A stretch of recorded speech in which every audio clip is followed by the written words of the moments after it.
ইমাম গাজ্জালী রাহমাতুল্লাহ আলাইহি কি বলেন ফানা সম্পর্কে?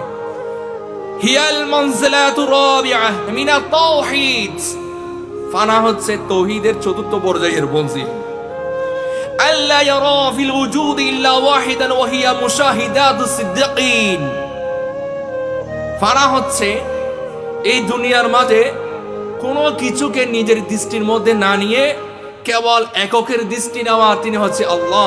আল্লাহ ব্যতীত কোনো দিকে দৃষ্টি নিক্ষেপ না করা, সর্বাবস্থায় জাগরণে, শয়নে, চেতনে, সর্ব অবস্থায় এককের আল্লাহর অস্তিত্বের প্রতি দৃষ্টি নিবদ্ধ করা, তাওহীদের প্রেম সাগরে নিজে সব সময় সাঁতার কাটা এবং তাওহীদের প্রেমের সাগরে, মানবতার প্রেমের সাগরে সর্ব অবস্থায় ডুবন্ত থাকা, সেটা হচ্ছে ফানা।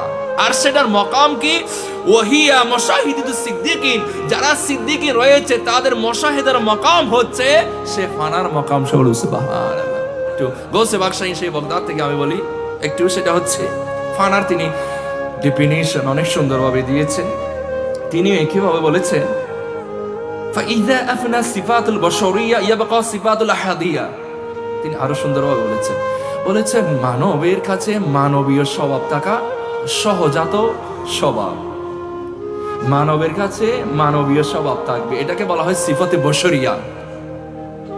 আমি যে প্রথমে বললাম আওসাফুল মাহমুদা আওসাফুল মাজমুমা, সৎ স্বভাব মন্দ স্বভাব, তদ্রূপভাবে মানবের মাঝে সে বশরী স্বভাব, সে মানবীয় স্বভাব আসবে। কিন্তু ফানা হচ্ছে সে মানবীয় স্বভাব বিসর্জন দিয়ে ইয়াবকা সিফাতুল আহাদিয়া, এবং সে সিফাতে বশরিয়া বিদুরিত করে সিফাতে আহাদিয়া সেটা ধারণ করা, বলছে ফানা এবং বকার সঙ্গে সুবহানাল্লাহ। বাকশাহী সেই বগদাদ সিররুল আসরারের মধ্যে তিনি এইভাবে বলেছেন।